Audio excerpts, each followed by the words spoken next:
करते हैं उत्तल और अवतल दर्पण में अंतर को ही विभेद बोलते हैं। तो सवाल आपको पूछने का तरीका अलग हो सकता है। आपसे पूछेगा अवतल और उत्तल दर्पण में विभेद बताइए, या अवतल और उत्तल दर्पण में अंतर बताइए, या अवतल और उत्तल दर्पण में अंतर स्पष्ट करें।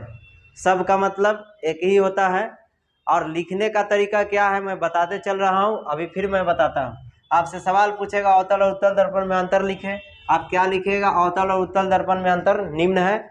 और एक तरफ ये कॉपी आपका रहेगा, ये लाइन है चौथाई वाला, बीच से एक लाइन पाड़िएगा कॉपी में और यहाँ पे अवतल लिखिएगा, यहाँ पे उत्तल लिखिएगा। और दोनों में अंतर पूछ रहा है तो आपको पहले में क्या बोल रहा है? अवतल, तब पहले वाला में अवतल लिखेंगे, फिर बाद में क्या है? उत्तल, तो बाद वाला में उत्तल लिखेंगे। समझ गए? ये ना कि इधर का उधर लिख देना तो नंबर ना काट लेगा आपको, नंबर तो देगा ही लेकिन काट लेगा। समझिएगा पहले क्या बोल रहा है? अवतल, तो पहले वाला में अवतल, दूसरा में क्या है? उत्तल, तो उत्तल। समझ गए? लिखने का तरीका एकदम कंप्लीट रखिए, नंबर आपको कंप्लीट मिलेगा, काटा नहीं जाएगा। उसके बाद फिर पॉइंट वाइज लिखाएगा, तो बस साइड में 1 2 3, इधर भी अपना 1 2 3 लिखते जाना है। समझ गए? और यहाँ पे अवतल लिखेंगे, यहाँ पे उत्तल, यहाँ पे अंडरलाइन कर देंगे, एकदम अच्छे से नोट्स बनाएंगे। देखिए कॉपी चेक करने वाला को ऐसा लिखिए कि कॉपी आपको देखते ही समझ जाए कि पढ़ने वाला है। आकर्षित करने वाला तरीका के साथ लिखिए, साफ लिखिए, एकदम अच्छे से लिखिए कि उसको लगे कि नहीं पढ़ता है, तो आपको नंबर देगा। वहाँ थोड़ी ना आप बोलने जाइएगा। समझ गए? चलिए, तो पहला पॉइंट में लिखना है अवतल दर्पण का परिभाषा और दूसरा में लिखना क्या है? उत्तल दर्पण का परिभाषा।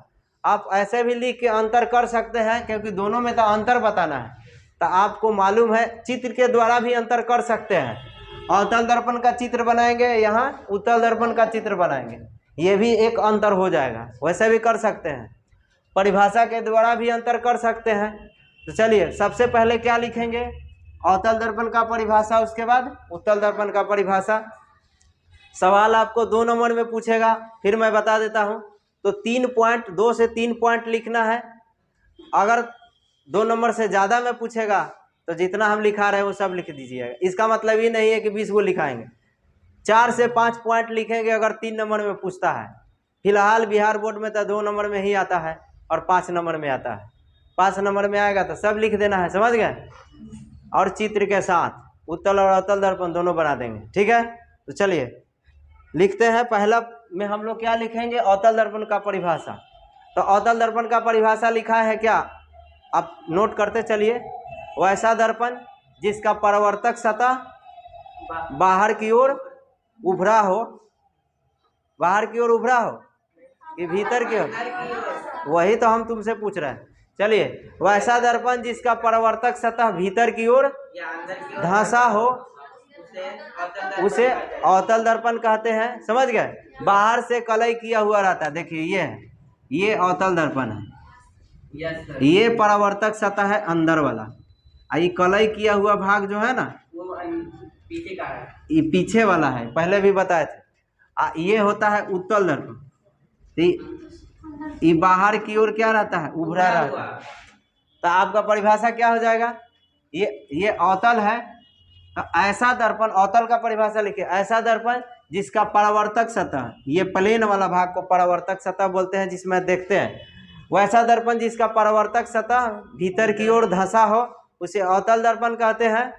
और उत्तल दर्पण में लिखना है तो वैसा दर्पण जिसका परावर्तक सतह बाहर की ओर उभरा हो, मतलब बाहर की ओर निकला हो, उसे उत्तल दर्पण कहते हैं। देखिए ये परावर्तक सतह है प्लेन वाला भाग, ये बाहर की ओर उभरा है, ये अंदर की ओर धंसा है, दोनों में ये अंतर हो गया। समझ गए? यानी कि मेन आपको ये समझना है कि अवतल दर्पण में परावर्तक सतह अंदर की ओर क्या रहता है? धंसा रहता है, और उत्तल दर्पण में उभरा रहता है, निकला हुआ रहता है। समझ गए? दूसरा पॉइंट में आप लिखिएगा, पॉइंट वाइज पॉइंट दे करके। दूसरा पॉइंट है, इसे अभिसारी दर्पण कहते हैं। अवतल वाला में आपको परिभाषा लिखाते समय बताए थे, अवतल दर्पण को क्या बोलते हैं? अभिसारी दर्पण। उसमें दूसरा पॉइंट में लिखना है उत्तल दर्पण को अपसारी दर्पण कहते हैं। नोट करते चलिए। तीसरा पॉइंट में है अवतल दर्पण में अवतल दर्पण में लिखिए तीसरा पॉइंट में, इसमें वास्तविक और आभासी दोनों प्रतिबिंब बनता है। और उत्तल दर्पण में केवल, उत्तल दर्पण में क्या बनता है, केवल आभासी प्रतिबिंब बनता है। और हाँ, आभासी को ही काल्पनिक बोलते हैं। तो उत्तल दर्पण में आभासी या काल्पनिक प्रतिबिंब बनता है। और चौथा पॉइंट में लिखना है, इसका दृष्टि क्षेत्र और अवतल दर्पण का दृष्टि क्षेत्र अपेक्षाकृत क्या होता है, छोटा होता है। उत्तल दर्पण की तुलना में छोटा होता है। किसका, अवतल दर्पण का। तो इसमें क्या लिखेंगे, उत्तल दर्पण में लिखेंगे चौथा पॉइंट में, इसका दृष्टि क्षेत्र अपेक्षाकृत बड़ा होता है। किसकी अपेक्षा, अपेक्षा मतलब होता है तुलना। अवतल दर्पण की तुलना में क्या होता है, बड़ा होता है। पांचवा पॉइंट में है, इसका उपयोग मोटर गाड़ी में हेडलाइट के रूप में किया जाता है। इसका उपयोग मोटर गाड़ी में, किसका, अवतल दर्पण में लिखेंगे पांचवा पॉइंट में, इसका उपयोग मोटर गाड़ी में हेडलाइट के रूप में किया जाता है, अवतल दर्पण। उत्तल में लिखेंगे पांचवा पॉइंट, इसका उपयोग मोटर गाड़ी में साइड मिरर के रूप में किया जाता है। ये पहले बताया है। तो ये आपका उत्तल और अवतल दर्पण में अंतर था। अब मिलते हैं हम लोग नेक्स्ट वीडियो में। धन्यवाद।